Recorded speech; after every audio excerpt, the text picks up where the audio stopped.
Estamos en el Oasis, un lugar de encuentro con nuestra cultura.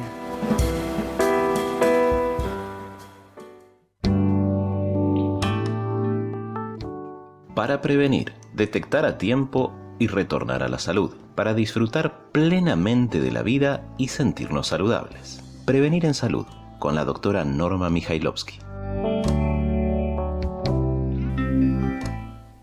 Y qué importante que es incluir este nuevo segmento en el programa que tiene que ver con la salud, con la prevención, y nadie mejor que vos, Norma, para charlar acerca de estos temas que son de interés, realmente de mucho interés para los oyentes, como el tema que has elegido de la hipertensión arterial. Algo de lo que, ay, me subió la presión, me bajó la presión, se habla mucho, pero no se conoce tanto, en realidad. Sí, bueno, vamos a comenzar en un día muy especial hoy, sí, porque el 17 de este mes, de mayo, se conmemora el Día Mundial de la Hipertensión Arterial, y van a ver dentro de unos días, es el lunes, que por todos lados van a comenzar, digamos. Usted lo escuchó primero en el Oasis. Sí, primero lo pusimos, digamos, en el tapete en el Oasis. Bueno, pero la idea es que haya un día para la hipertensión, para que todos recordemos que existe una enfermedad que es la primera causa de muerte de todo el mundo. La primera causa de muerte. Eso impresiona. Digamos, bueno, ahora vamos a ver qué pasa después de esta pandemia, cómo van a modificarse las estadísticas mundiales. Sí, pero más allá de pero la enfermedad pandemia, cardiovascular, sí, históricamente, fue la primera causa de muerte. Y como la hipertensión arterial es el factor de riesgo más importante de la enfermedad cardiovascular, se dice que es la enfermedad que lo lleva a mayor morbimortalidad, ¿sí? En la Argentina hay numerosos estudios que nos dicen cómo estamos en relación al mundo con respecto al diagnóstico y al tratamiento de los hipertensos, ¿sí? Hay es una enfermedad, se le dice prevalente, ¿sí? Prevalente porque está en todas las edades, digamos, y la prevalencia de la hipertensión arterial ronda, según los años, entre el 36 y el 37% en población general, quiere decir que tomando a todas las poblaciones en distintas edades. Es un poquito mayor en hombres, cercano al 40%, y 43, 44%, y las mujeres un poco menos, ¿sí? Pero en lo que es en la detección, eso es lo que yo quiero hablar muy particularmente, sí, en este programa, la detección de la hipertensión arterial, es necesario la pesquisa. Sin saber los valores de presión no vamos a nunca diagnosticar la presión. Hay muchas formas en las cuales, digamos, llegar al diagnóstico, pero la cuestión es necesario que la gente se acerque al sistema de salud a medirse la presión arterial. Hay un estudio que se realiza cada 10 años acá en la Argentina que se llama Renata, que evalúa la cantidad de población hipertensa y la cantidad de tratados bien controlados o mal controlados. El estudio Renata nos dice que hace más de 10 años, o sea, las veces que se viene haciendo... Se hace uno cada 10 años más o menos. Se hace uno cada 10 años y no da diferencias. O sea, nosotros no nos estamos preocupando mayormente por el diagnóstico temprano.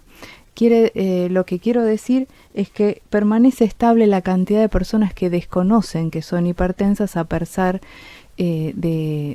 de haber pasado en alguna instancia por el sistema. Uh-huh. Más o menos están entre un 37 y un 38% de las personas diagnosticadas por el estudio Renata como hipertensas que no sabían que eran hipertensas.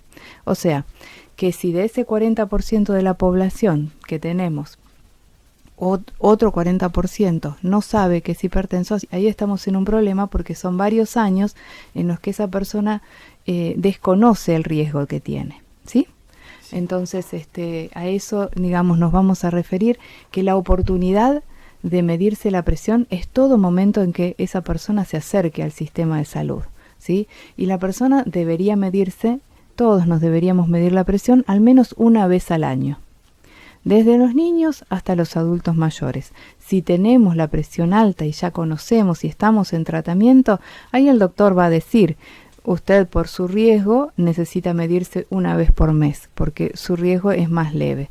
Usted por su riesgo mayor necesita medirse 1 o 2 veces por semana. Usted, como lo estamos diagnosticando todavía y no sabemos que es hipertenso o no, necesita medirse todos los días hasta volver a la consulta. Esas son cosas que va a decir el doctor.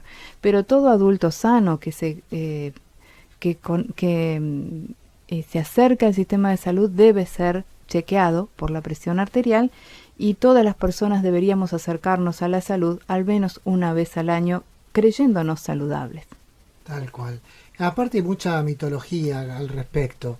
Yo creo que puedo contar un par de casos personales de mi familia, que se transmitió de generación en generación, desde mi abuela, mi mamá, que cosa que te digo, hay algunas que yo hasta hace muy poco, semanas nada más, yo creía que eran reales, claro, charlando con vos por justamente el tema de un paciente. Dije, no, pero, por ejemplo, la que dije en particular... digamos, las que vos me comentaste son cosas que yo escucho muchas veces en consultorio. Por eso, no creo que mi familia nada más. No, quiero que las digas porque verdaderamente son cosas que hay que desmitificar. Claro, uno de esos mitos, entonces, es... mi abuela decía, cuando mi mamá se tomaba la presión, vamos a suponer, dice, fíjate que no se junten la máxima y la mínima porque eso es peligroso. Claro. Sí, no, la máxima y la mínima no se van a juntar, pero ocurre que en diversas etapas de la vida la presión arterial no permanece estable, ¿sí? La mínima suele ser, digamos, la segunda que nos miden. Sí. Primero medimos la presión arterial máxima, luego la mínima, que es la desaparición de los sonidos en la auscultación de la presión, y cuando esta presión se eleva habitualmente en las hipertensiones de los más jóvenes, ¿sí? Esa es la primera hipertensión que aparece. Sí. El adulto mayor suele tener la máxima y la mínima muy separadas, porque el mecanismo de la hipertensión es otro mecanismo, ¿sí? Claro. Pero cuando el hipertenso es joven suele tener solamente la mínima alta, y por eso parece como que se juntan, no se juntan, pero bueno, después se separan cuando con el hipertenso es más mayor, tiene 80 y más años, la máxima es la predominante. Bueno, ese que escucharon, y que están llegando mensajes. Que dentro de un ratito vamos a ir leyendo para hacer la consulta. Pero hay otro... eso podríamos... pero hay otro mito. Hay otro mito que es aquel que, por ejemplo, este de mi mamá. Mi mamá decía, me duele la cabeza, me debe haber subido la presión. Claro. Sí, es un mito bastante frecuente en la población. Hay una regla de las mitades en esto. La mitad de los hipertensos tienen el dolor de cabeza cuando sube mucho la presión, y la mitad de los dolores de cabeza no son por presión arterial alta. O sea que ¿a qué va esto? Si nos guiamos por el dolor de cabeza para medirnos la presión, estamos fritos, porque vamos a llegar muy tarde al diagnóstico. La hipertensión arterial, cuando produce síntomas, es por síntomas en la cabeza, o sea, da dolor de cabeza, es porque la presión está bastante alta y hay un poquito ya de hipertensión en el cerebral. Exacto. Bueno, ¿te parece que vayamos leyendo algunos de los mensajes que estamos recibiendo? Bueno, ¿nos han mandado mensajes ya? Sí. Abrimos el consultorio en el Oasis.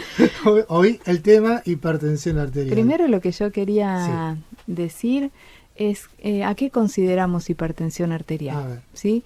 Porque una vez que la persona se midió, fue al doctor y le dijeron que era hipertenso, ¿cuáles son los valores que tiene que considerar el médico para decir esta persona tiene una presión óptima, que eso es la presión que está por debajo de 12,8, 120/80 o menos, eso es estar óptimo. Sí, esa es más o menos mi presión habitual. Muy bien. Entonces, esa persona, el doctor le va a decir, vuelva al año o mídase la presión una vez al año. Igual te digo, déjame que te interrumpa, porque uno no se tiene que quedar. Yo siempre fui de presión baja, Pero uno no tiene que quedarse con esos laureles, porque de repente yo veo que mi presión media, que era ponerle 12,8, ya pasó el 13, digamos, claro, como que va subiendo. Eso es, digamos, algo muy importante. No dejar de chequearse, como digo, una vez al año. Aunque tengamos la presión óptima, Sí. el año que viene puede ser que tengamos esa presión Exacto. arterial limítrofe, Claro. que está entre 120 y 130 y 80 y 85, Claro. ¿sí? Bueno, pregunta de oyente. José acá de Berizo Ajá.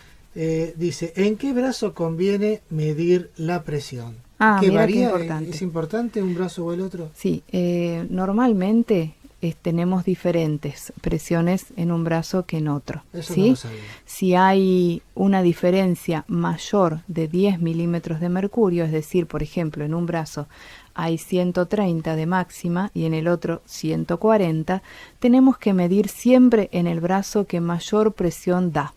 Si Ajá. esto es estable, eso lo va a decidir el doctor, ¿sí? Sí. Va a medir en un brazo, va a medir en el otro, y si establemente en todas las medidas le da que, por ejemplo, del brazo derecho le da más presión, ese señor le va a decir, mire, usted siempre se tiene que medir del lado derecho. Ah, claro, está bien. Para, Ujú. El brazo para que poder tiene seguir, mayor claro. la presión, el otro, digamos, lo vamos a dejar para circunstancias muy especiales, por ejemplo, que tengamos una lesión en el brazo contralateral.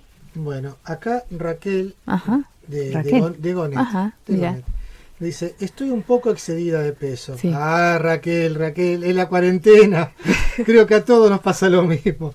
Estoy un poco excedida de peso y el aparato de presión me incomoda en el brazo. El doctor me dijo que me mida en la muñeca, ¿puede ser? Bueno, dos cosas, Raquel. La cuestión, digamos, existen brazaletes para obesos. En una consulta, el doctor puede tener el brazalete para obeso o no disponible, porque a veces en una salita, en un hospital no lo tenemos, pero es en manos indicadas tomarlo en la muñeca también es válido, ¿sí? Pero nunca es así como dice Raquel, el doctor le dijo bien, si el manguito es chico no hay que usarlo porque se mide mal, ¿sí? Se mide incorrectamente. El brazalete tiene una extensión. Sí. Adentro de la, digamos, de la parte que es de tela, hay una goma, que es lo que vale para medir la presión. Esa goma tiene que cubrir los 3/4 de la circunferencia del brazo. Si el brazo tiene una circunferencia más amplia, hay que pasar al manguito de obeso que tiene un mayor largo, esa goma, ¿sí? Y si no, utilizarlo en la muñeca y tomar la presión en la arteria radial, como le ha dicho el doctor. Pero bueno, eso en manos entrenadas. Otra consulta. La hipertensión arterial ¿es hereditaria? Por ejemplo, si alguien tiene los padres que los dos son hipertensos, ¿hay una propensión o no tiene nada que ver? Puede ser que nunca es sufra. muy asociada a la familiaridad, digamos, es lo habitual, digamos, de las personas cuando empiezan a crecer, si tienen un familiar hipertenso o los dos familiares hipertensos, Sí. aún más importante, padres o abuelos en forma cercana, es mayor el riesgo de padecer hipertensión. Entonces esa persona tiene que chequearse más seguido y generar cambios en el estilo de vida antes de tener el primer signo de ser hipertenso, ¿sí? O sea, ¿La vida más sedentaria también implica algún sí, digamos riesgo? que hay muchas cosas que se pueden hacer para retrasar el inicio de la hipertensión arterial en esas personas que están signadas por la familiaridad, digamos, por la herencia. Sí. Y una es muy importante que las personas que hoy nos están escuchando, que son hipertensos padres y tienen pequeños y niños pequeños, empezar a habituar a los niños a comer con menos sal o a comer sin sal, ¿sí? Porque eso va a hacer que o no aparezca la hipertensión en ese niño cuando sea adulto o se retrase mucho más. Lo mismo con el aumento de peso, lo mismo con el sedentarismo y bueno, y la alimentación saludable que ya en otras oportunidades nos vamos a referir. Sí, exacto, porque el tema de la hipertensión da para más de una charla. Da para mucho, sí. Da para mucho. Solo que si tenemos tiempo, no sé cómo Y estamos, poquito. muy cerquita. Estamos muy Bueno, poquito. algunas recomendaciones de cómo medir la presión, porque ahora estamos en casa y por allí el doctor está un poquito ocupado, un poco lejos, y le vamos a pasar esos valores de la medición domiciliaria de la presión, pero tiene que ser en forma correcta. La medición correcta de la presión arterial tiene, después nosotros vamos a subir el video de cómo hay que medirlo, ¿sí? Hay que medirla en el brazo con un equipo, digamos, que sea más, que no sea de muñeca. Los que se venden en el comercio, digamos, y son de muñeca o digitales, no son los más recomendables. Son los de brazo, con un reposo previo, sin hablar, sin ganas de ir a hacer, digamos, sus necesidades fisiológicas, o sea, tienen que haber ido a evacuar la vejiga previamente, apoyando los pies en el piso, la espalda en la silla, y medirlo con cierta tranquilidad. Esa es la presión que hay que medir y hay que registrar en forma inmediata, sin evitando el olvido de esas dos cifras, porque lo que al doctor le va a servir son esas cifras que se escriben en un papel, inmediatamente se miden. Diciendo, no, esa no nos sirve, la vamos a descartar, ¿eh? Entonces es importante que se tomen en las condiciones más apropiadas y que se registre inmediatamente, se mide. Muy bien, muy interesante esta charla, Norma, que hemos tenido de hipertensión. Vamos a ampliar también cuando subamos el video a YouTube, vamos a ampliar un poquito porque más, esto porque requiere el un tiempo gráfico. Es tirano, cosa que nunca se dijo en radio. Y bueno, cerramos un poco la charla con una canción de Queen y David Bowie, si te parece. Ya que hablamos de presión, estamos bajo presión.